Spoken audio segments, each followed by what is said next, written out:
New Thought Media Network. We are a global broadcast network of positive music, media, and entertainment, inspiring humanity's evolution along the journey of enlightenment and creating a world of love, peace, empowerment, and prosperity for all. New Thought Media Network. Positively inspiring.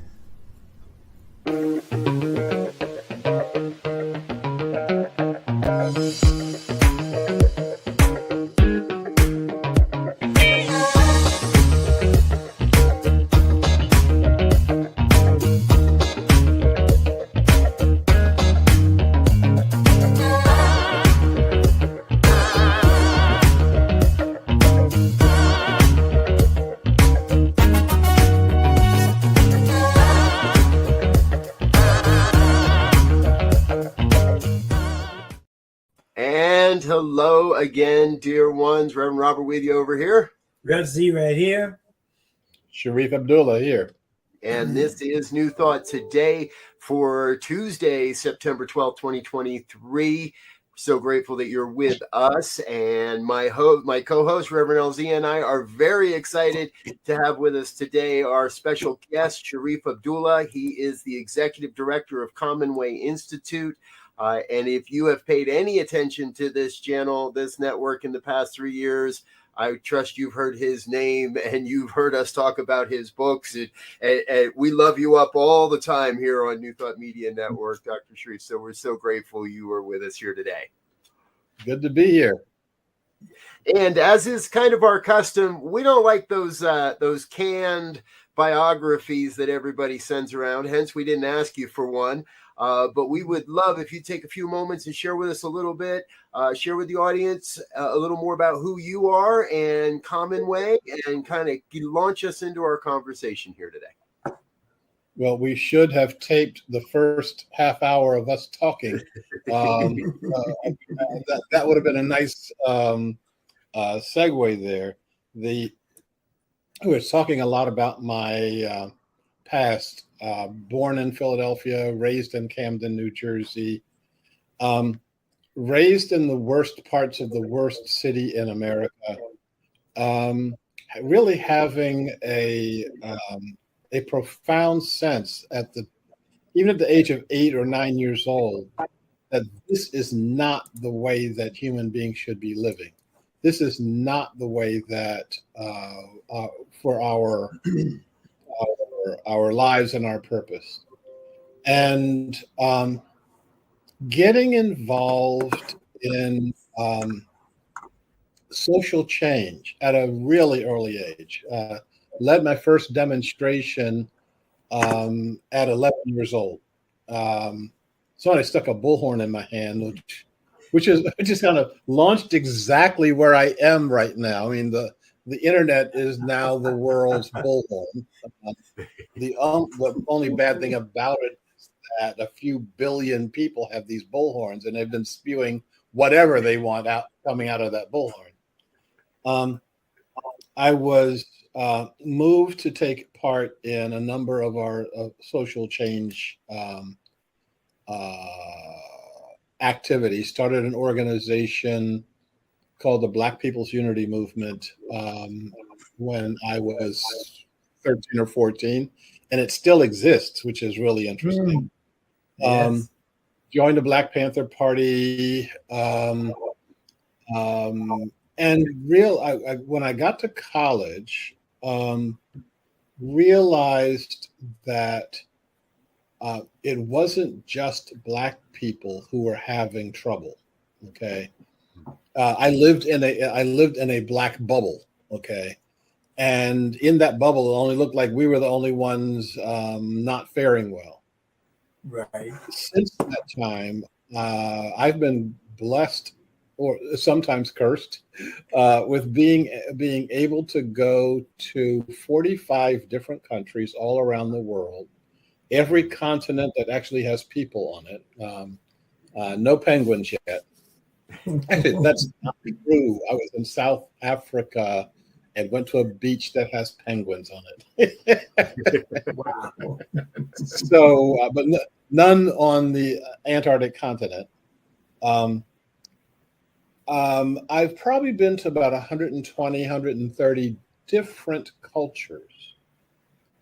And that has given me a perspective that shows that everyone, the society that we've created doesn't work for anyone.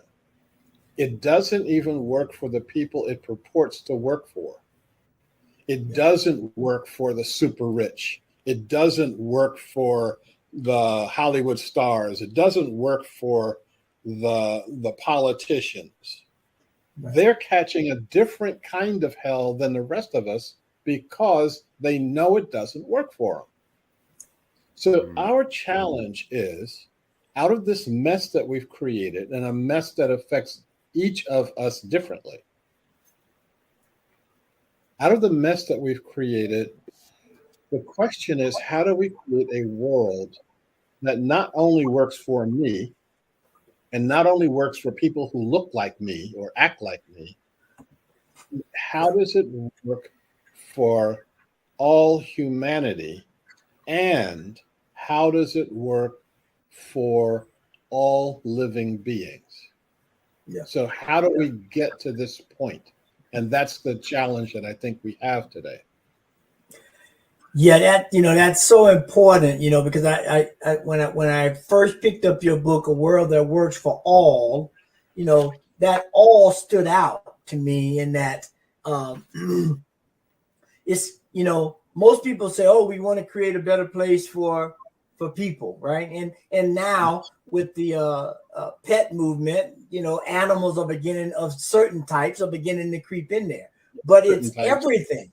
It's all. It's the trees, it's the rocks, it's the bugs under the rock, because there is this oneness. There is this what is big now, this diversity of the universe, that one thing depends on another. And if you start indiscriminately pulling things out, inevitably you break up the whole continuity of the thing, and then trying to fix it is going to be a real challenge. Yes, indeedy. We don't get it. I mean, the those of us in Common Way, sometimes we talk about, does this person get it? And by getting it, get understanding, it is all connected. This isn't, when you talk about animals, I'm not talking about your pets. I'm talking about the animals you don't like. I'm talking about the animals who would love to have you for dinner. Okay. And the issue is, how does this world work for all? And our challenge is, how does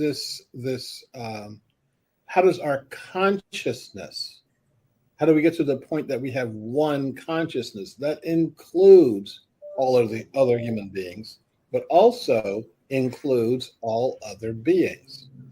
Our Native American and other indigenous friends will talk to us about how other beings have consciousness and can talk to you and can tell you which way to go and that you're going the wrong way. Yes. And we don't pay attention because of the arrogance that says, not only are we the only consciousness, our consciousness, the only consciousness on the planet, we're the only consciousness in the universe. I was watching this YouTube talking about the Fermi paradox. And the Fermi paradox is, if this universe is so big and has so many planets, et cetera, why are we the only ones? And I'm waiting for us to get over the arrogance that thinks that you are the only one. I say this in my new book.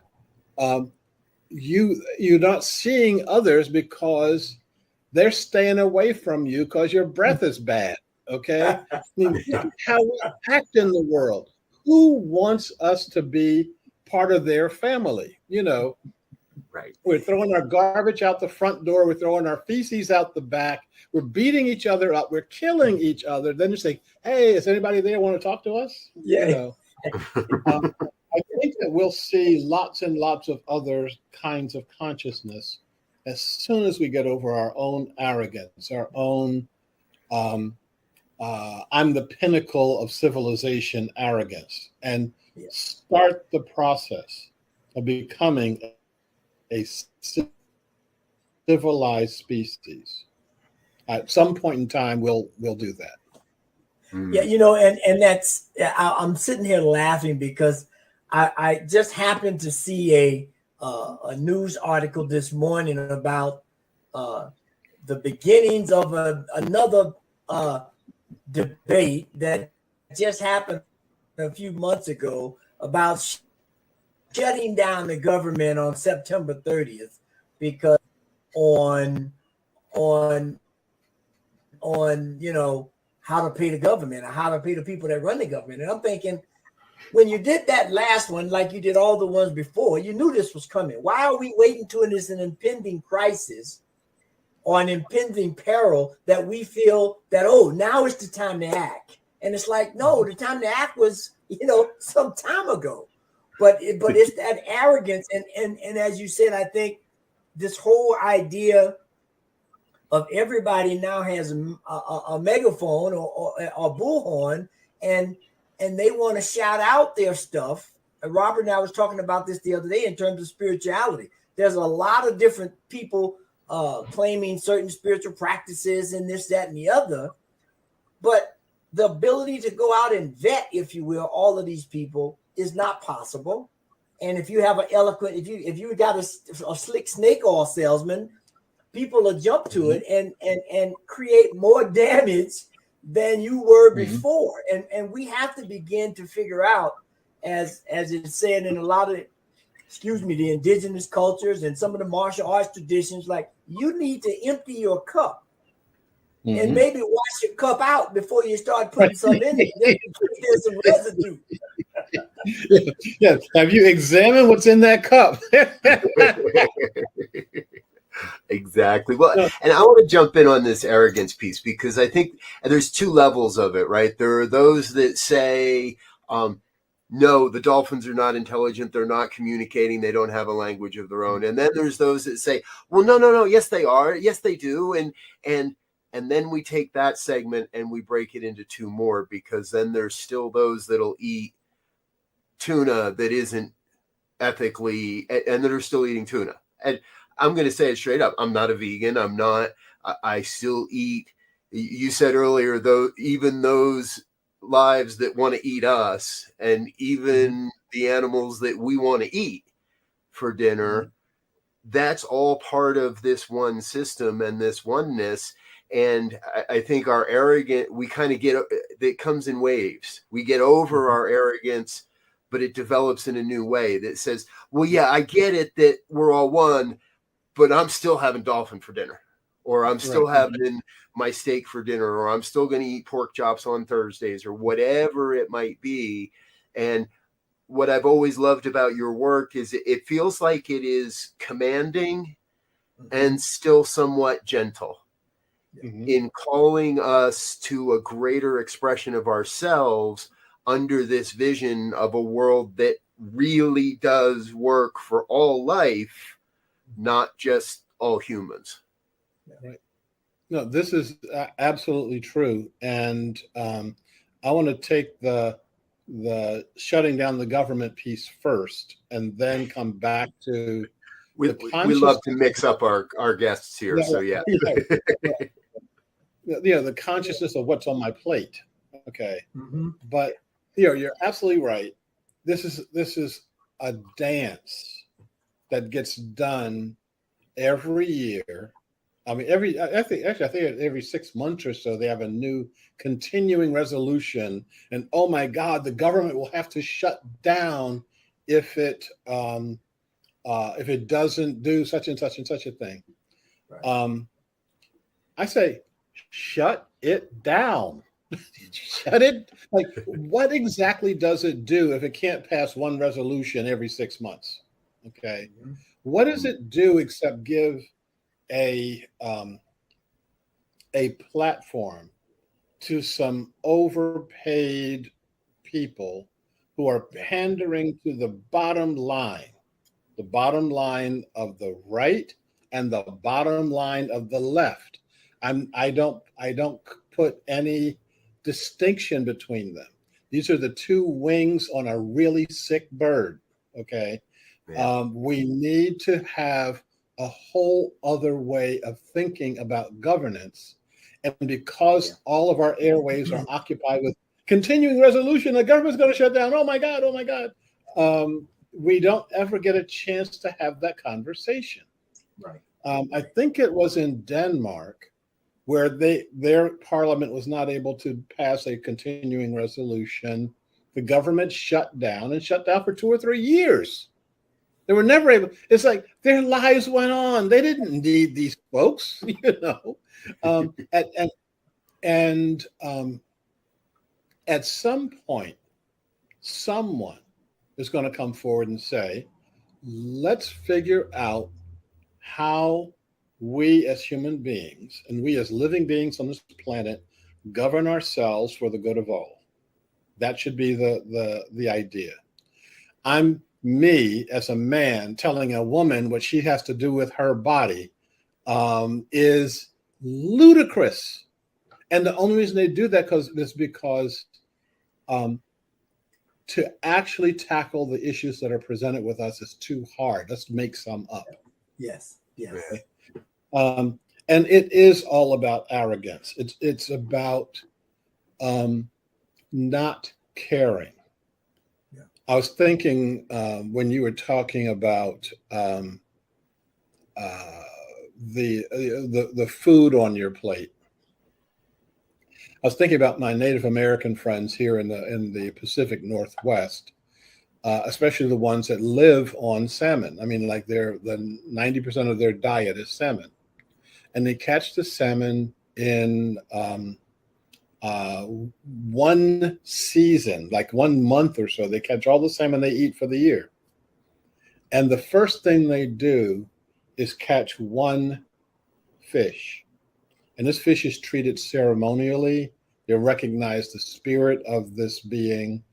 When the fish is prepared, everyone in their tribe, from the eldest to the youngest, or the youngest baby, gets a piece of this fish so that they can become one. And that's all they eat, this one bite that day. This is so that they become one with the consciousness of the fish. And when they do this, every year there are more and more fish. Now, compare that to how we send out these industrial trawlers that just grab anything they possibly can in the ocean,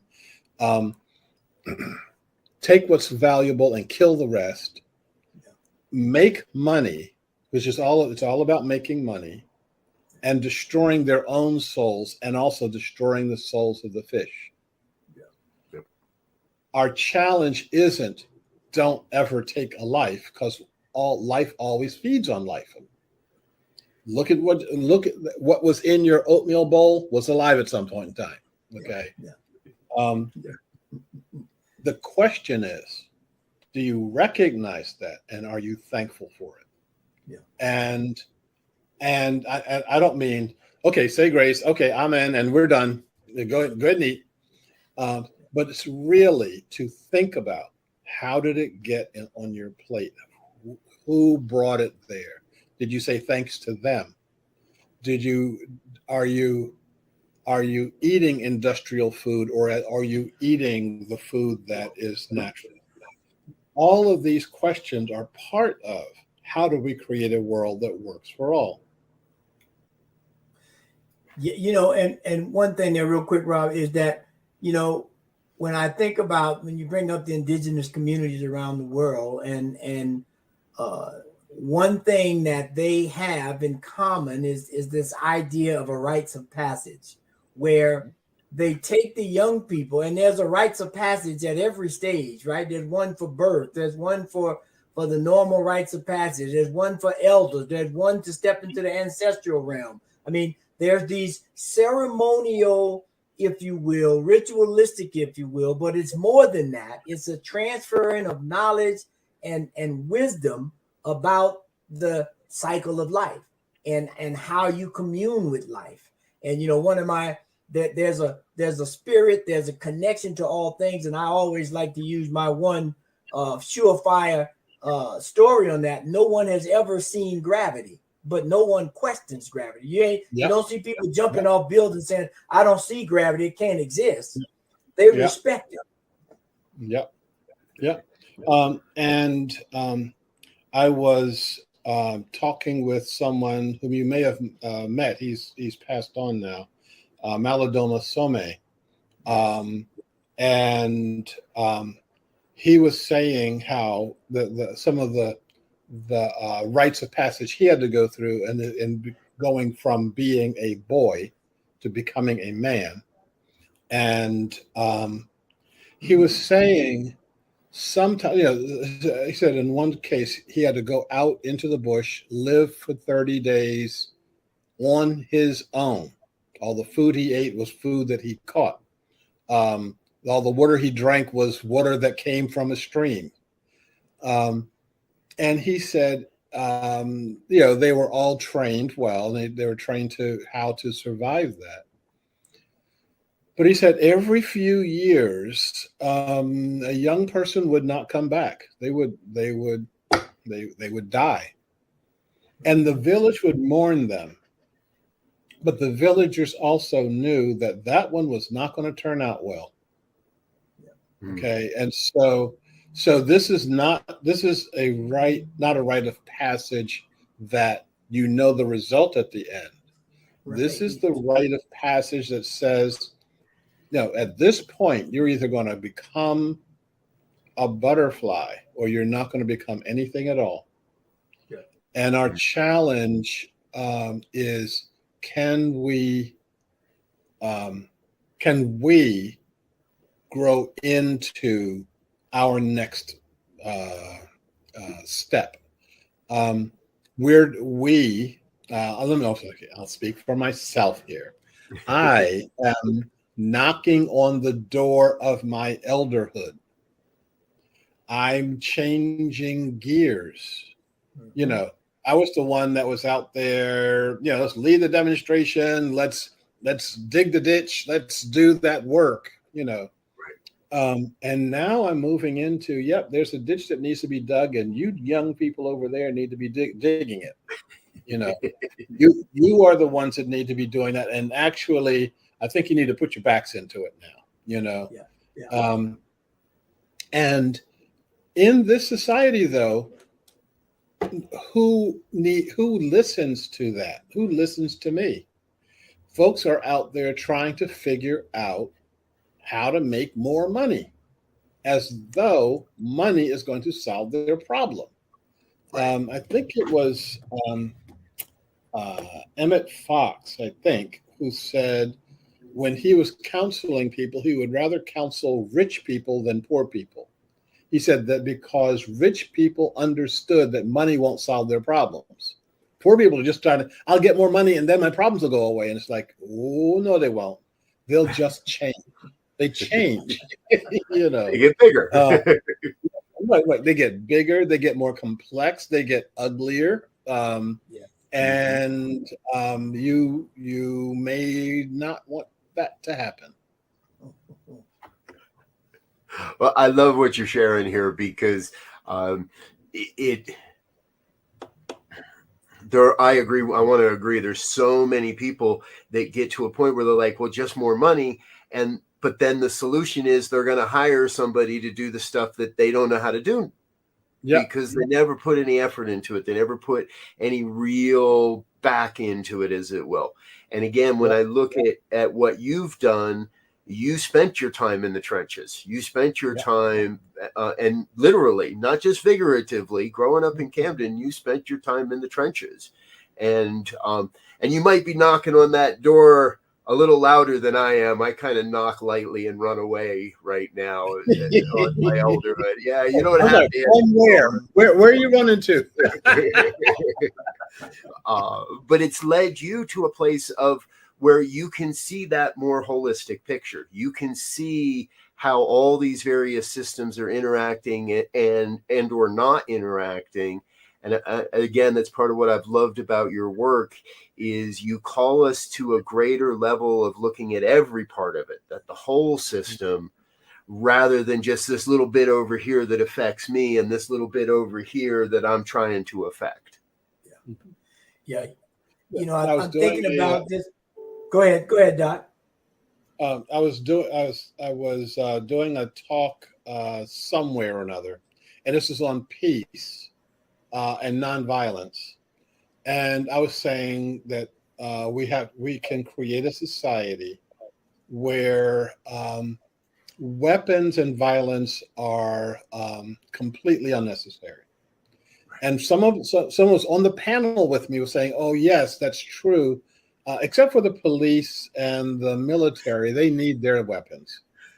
And I said, we can create a world where there may be police, but they are not armed. There may be a military, but it is not armed. And this woman looked at me like I stopped speaking English and was speaking some strange language. It was beyond her capacity. You know, I said, when Jesus was saying that we can live in a society where we love each other, I don't think he was talking figuratively, and I don't think he was talking about a particular group of people. I think that what he was talking about is we can do this. And he didn't say, I've read the Bible a few times, I never heard him say you have to like each other. Right. I don't think he ever said that. I think that you can have a really healthy dislike for someone and still treat them as the son or daughter of God that they are. Yeah. Once you get to that point, then you can start talking about having a spiritual practice. Yes.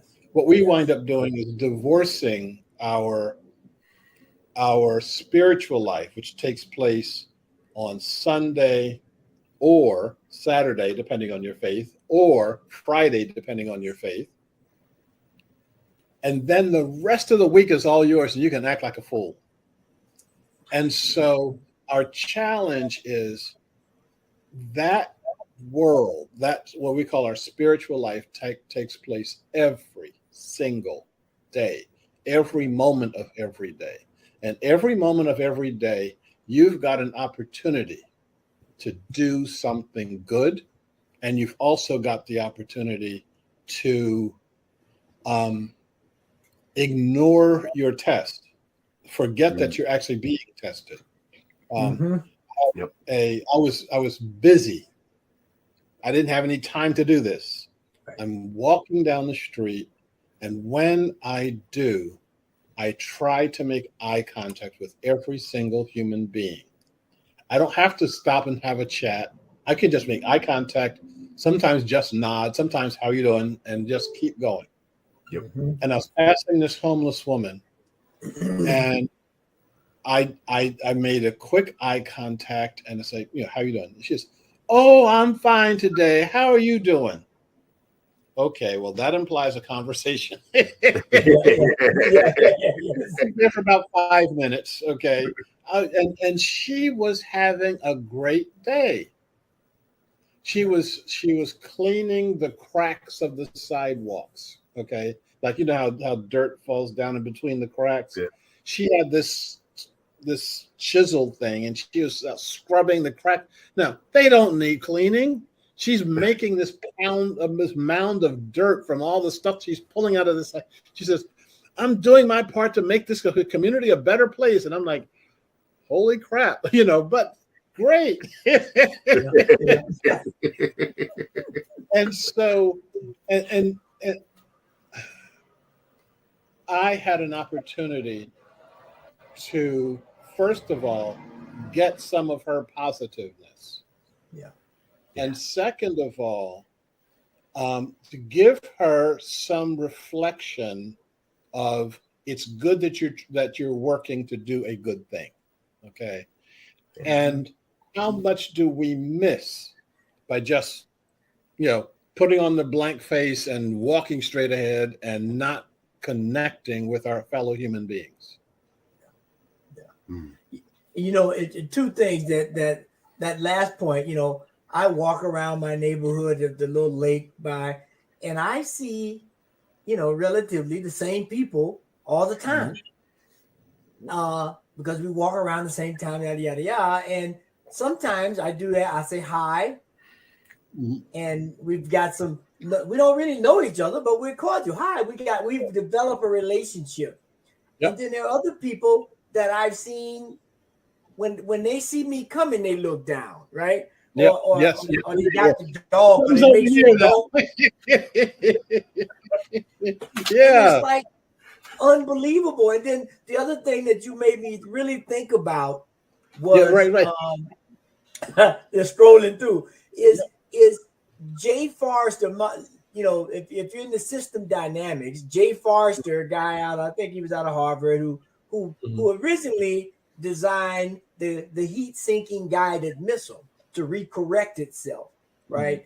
And then he got out of that business and started saying, hey, we need to look at the system dynamic of this universe. And he made the point that you made earlier that I think we don't give credence to, is that oftentimes what needs to be done is counterintuitive to what you think needs to be done. But because we've gotten used to thinking in a certain way within a certain parameters, like I can't make eye contact or I can't do any of that stuff, things don't get resolved, or they get into negative feedback loops and get worse when it only takes just a moment to step back and say, maybe I'm looking at this wrong. Let me look at it a different way. And the answer and solutions come right away. But we're not cultured, if you will, to have those kind of insights or those kind of exploration into doing something outside the norm. Yeah, we talk about consciousness. But what we're talking about is our own little tiny itty bitty sliver of a certain kind of cultural idiom in which we connect. We are not talking about a broader sense of consciousness. We're not talking about the consciousness of the mayfly and the consciousness of the tortoise and the consciousness of all the others with lifespans in between that. Okay. Yes. And once we do that, I can see that, I mean, the people who walk by the homeless folks is because they put them in a bag in their own minds. You know, they're all drug addicts. They're all poor. They're all the people I don't want to connect with. So I don't care if Jesus comes back within them. You know, just clean him up and get a suit on him, and then I'll talk to him. You know. Yes. Yes. So the challenge is how can we open our consciousness to, first of all, ourselves. How many of us are unconscious of who we are? Second of all, to each other. And third, to the ones who are opposing you. They have a message for you. You're not getting it because you're setting up all these oppositional barriers. And then the consciousness of beings who are nothing like you. We're talking about searching for extraterrestrial consciousness or intelligence. We can't even find it on our own planet. You know, we can't find it when it's waving at you saying, hey, I'm over here, you know. At some time we'll stop and we'll listen. You speak about Jesus coming back, and I want to explore that concept a little bit more in just a moment. However, folks, we do really need to take a break and let some of our sponsors have their say and let them know a little bit more about what they're doing. However, we're not going away. We've got lots more with Dr. Shariff Abdullah coming up after this. Please stay tuned. We'll be right back.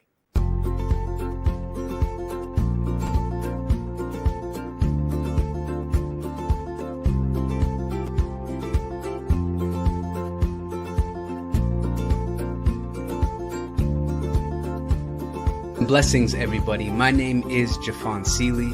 Could you imagine what is actually possible when we start honoring and recognizing our inherent worth? realizing that we are that which is assisting in co-creating our experience. And with that understanding, start recognizing that every human, every individual, everything that we interact with reflects that same inherent worth. It's not about an adventure, it's about the atmosphere of the consciousness of adventure, the lifestyle of adventure. How many people would say that their lifestyle is adventurous?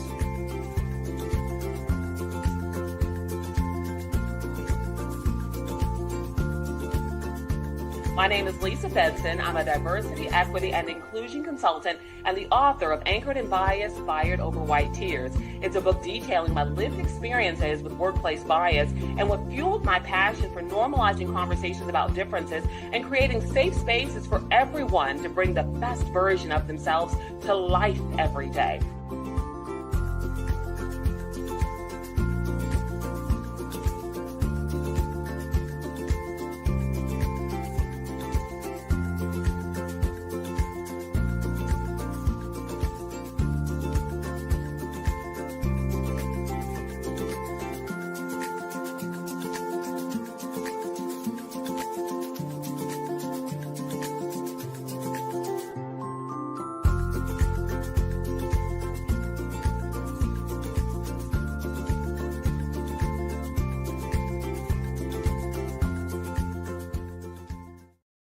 And we're back with more of New Thought Today here on the New Thought Media Network.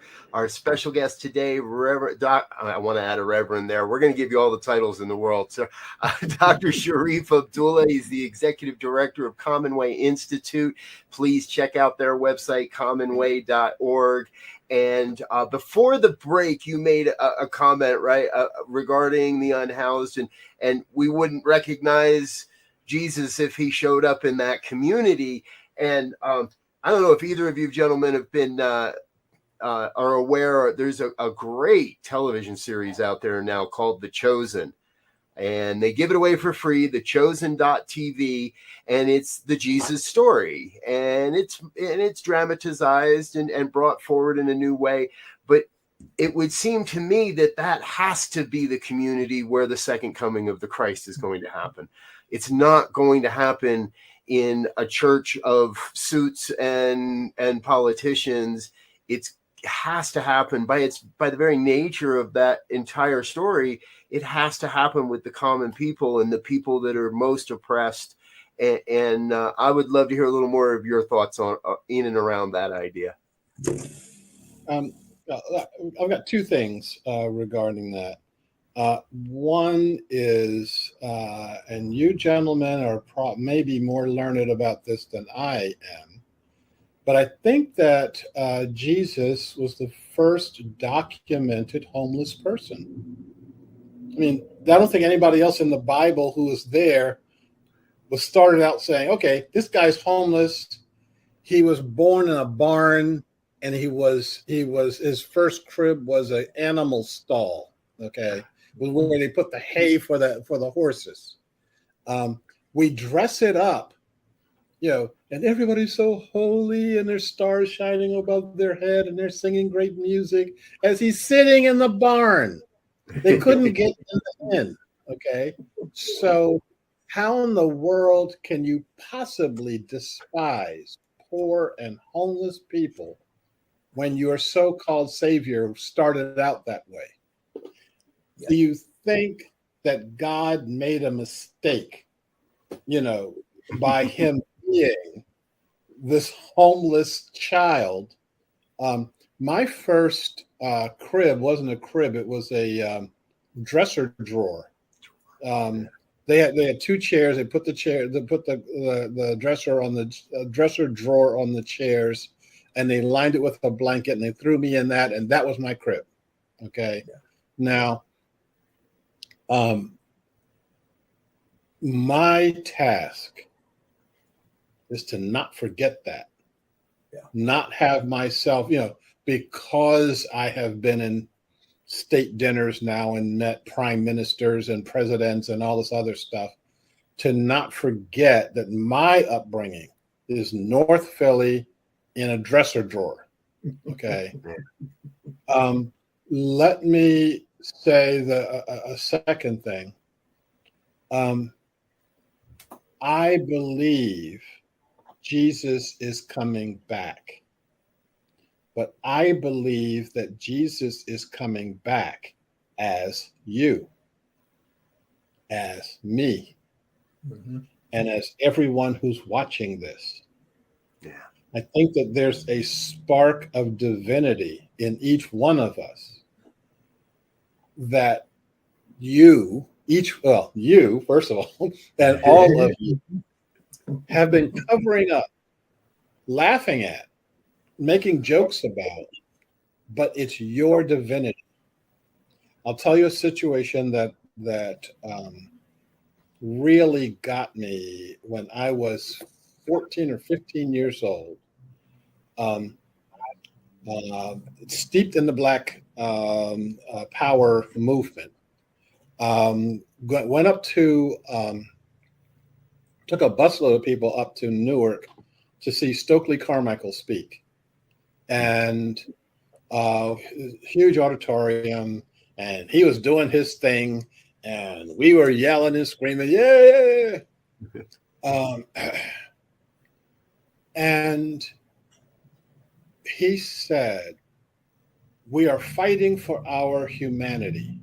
And yay! And then he said, quieter, he said, we're fighting for our divinity. And very few people said, yeah. It's like, what the hell? And then he kind of keeps going on.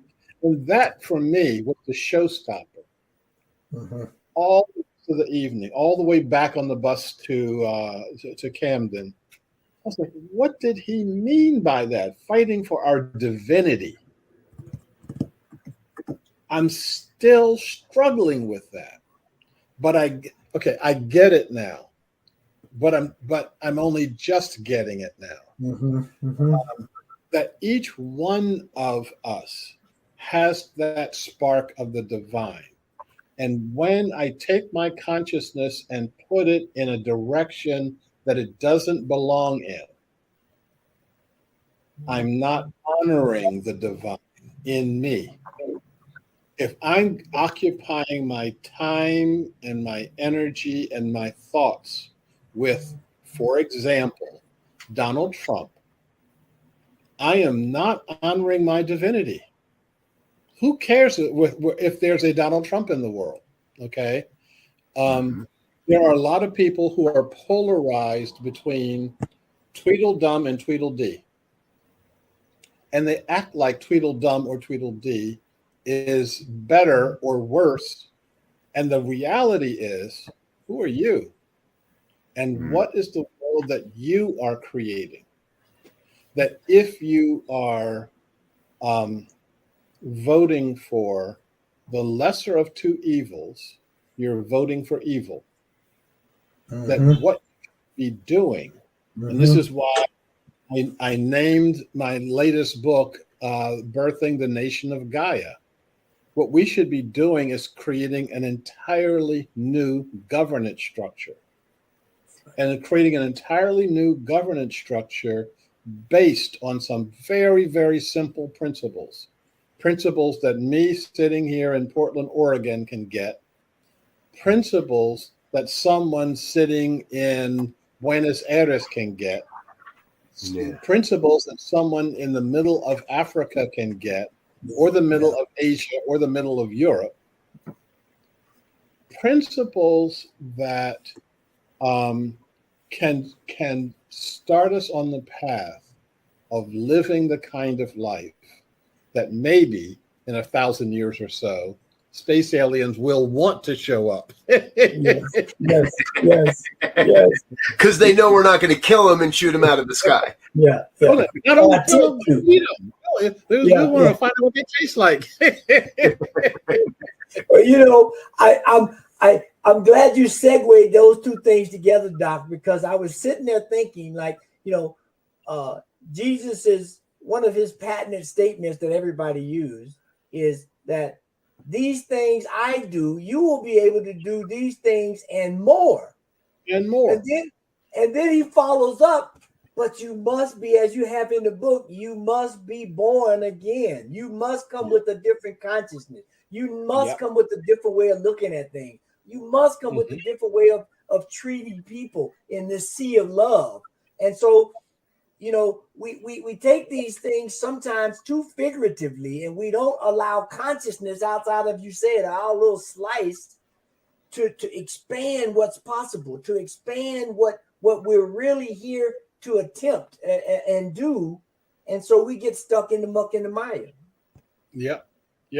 No, if you look at virtually every one of Jesus's miracles, he prefaced it with, "You can do this.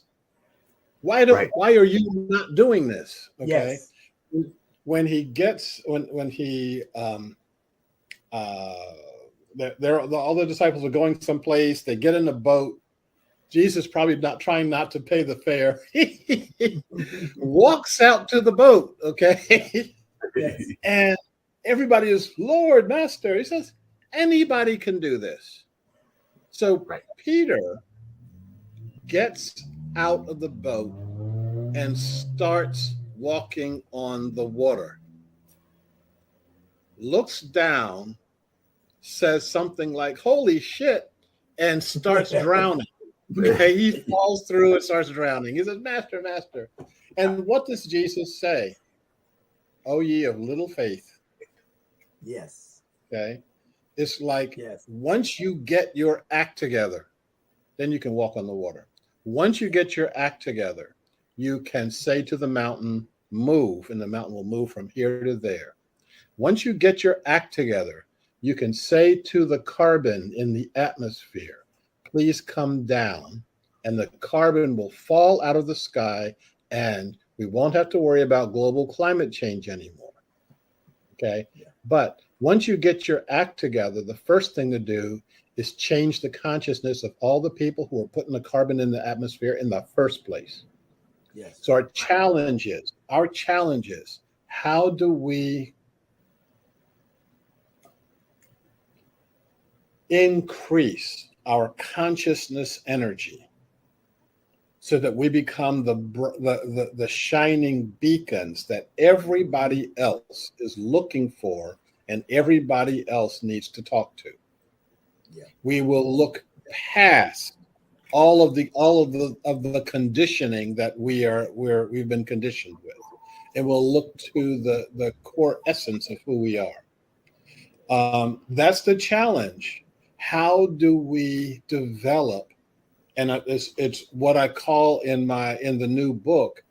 How do we develop holonic consciousness? How do we develop the consciousness of the whole?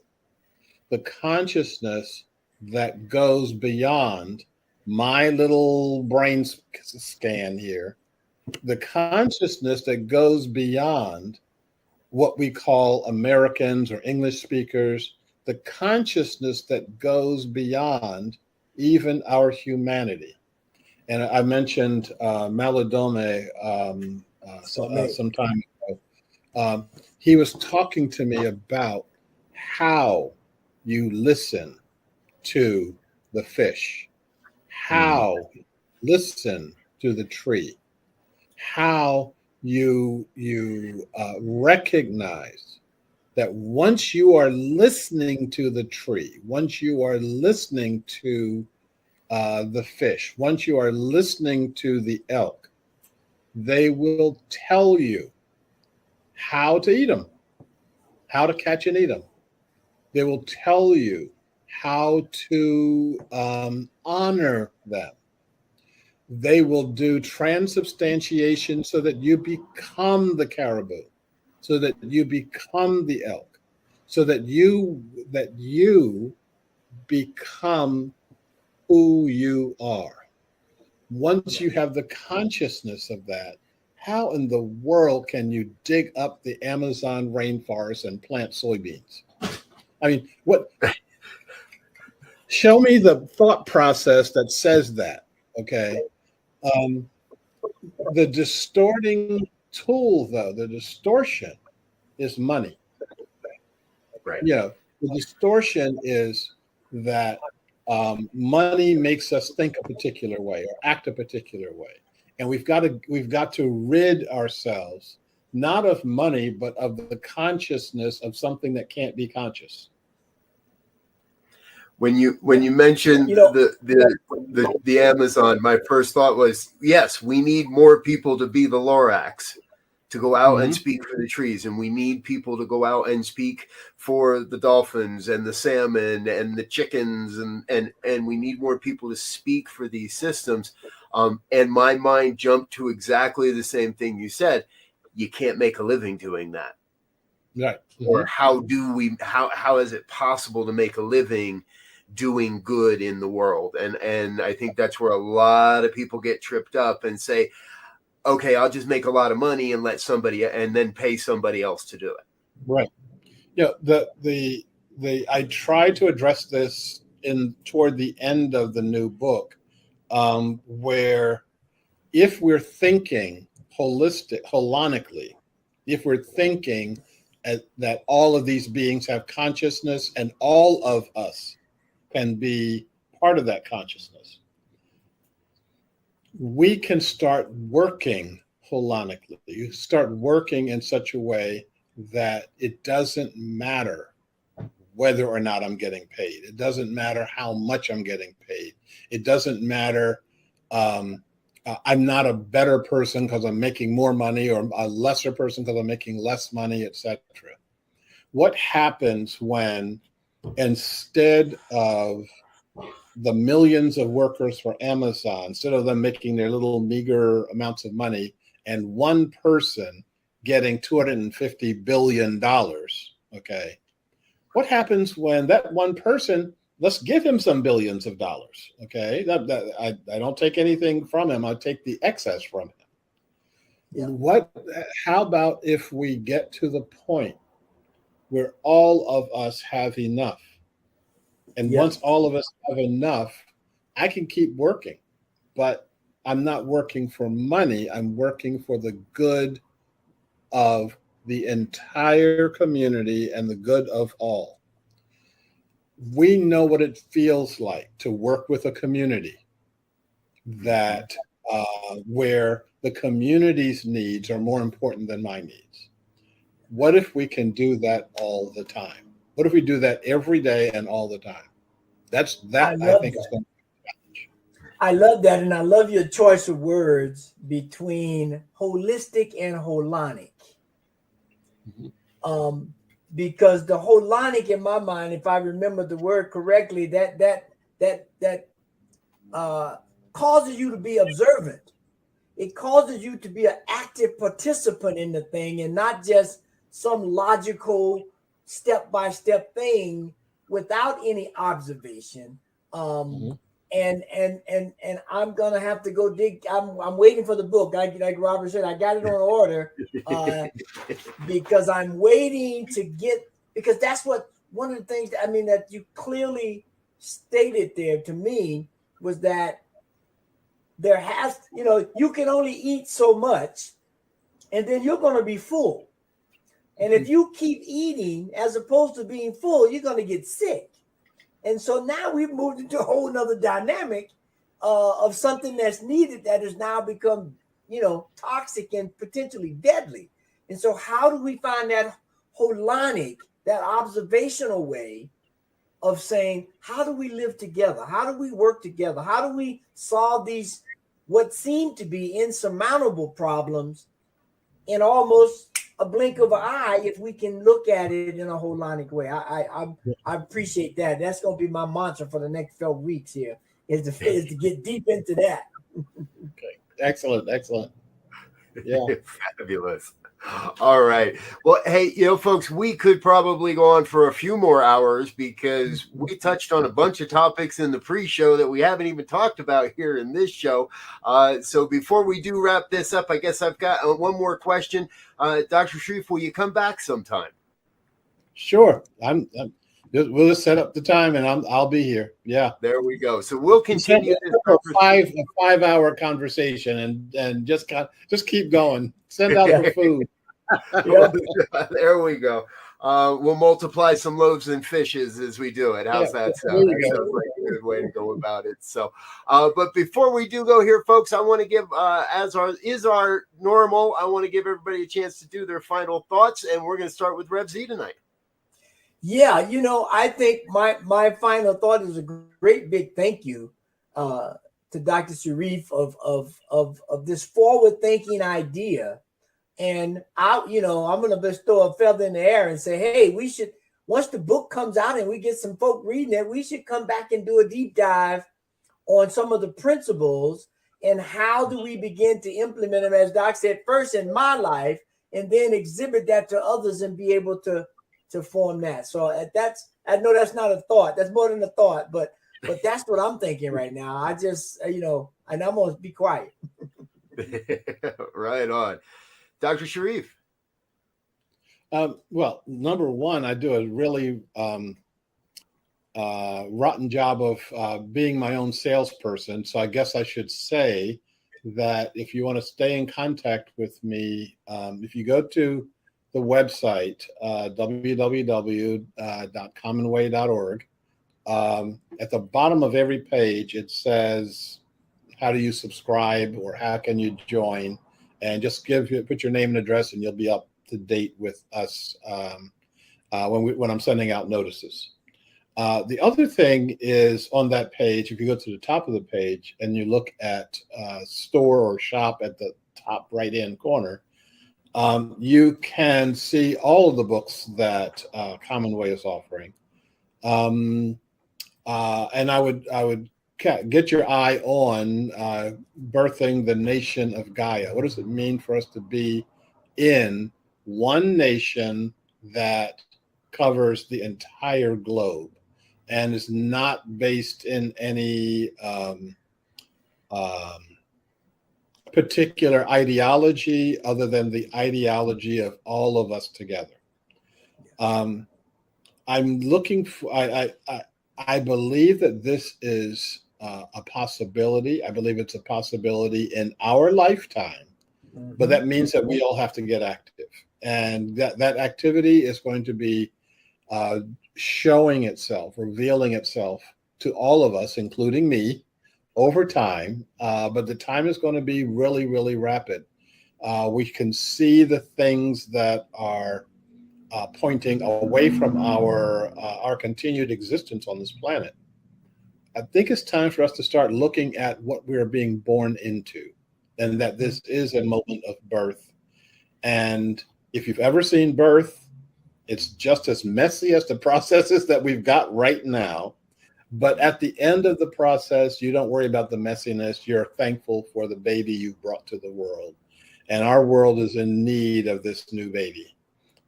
So thank you. And I look forward to our next time. Absolutely. I agree. Go buy the book, folks. Just go for it. And $15, it's incredibly reasonably priced. I'm sure you could command quite a bit more for what's in there, because I have seen the digital version and gotten a chance to peruse a little bit and dig in a little bit. And I was like, oh, I so can't wait to get that in my hands. So, and you said something in our conversation that really hit me, and that's that the principles that work in one place, we have to adopt principles that are going to work in every place, in every different culture, and and so they do have to be simple, and they have to be something that we can hold, if you will, and live and demonstrate. And that so reminds me of a line in the original Global Vision, which was, we envision a world without borders. Where if you take that 30,000 foot view, you don't see borders, you don't see ethnic borders, you don't see political borders, you see planet Earth. And the artistry in the cover of this book is so beautiful, because here, let's bring it back up again. We are giving birth to the nation of Gaia, to the planet, in a new way. And for me, that's a piece of excitement. That's something to look forward to. And I'm really, really excited to take this journey and join you on that. And again, once we get some people reading this book, a few more of us, our folks, our friends and family reading this book, let's come back and do a deep dive sometime. Sounds great. Looking forward to it. Folks, we're out of here for now. We've run a little bit into overtime, but that's okay. That happens here on occasion. It's our network. We can do almost anything we want. So thanks for being with us. We're going to get out of here, but until next time, we want to wish you peace and richest blessings. Bye now.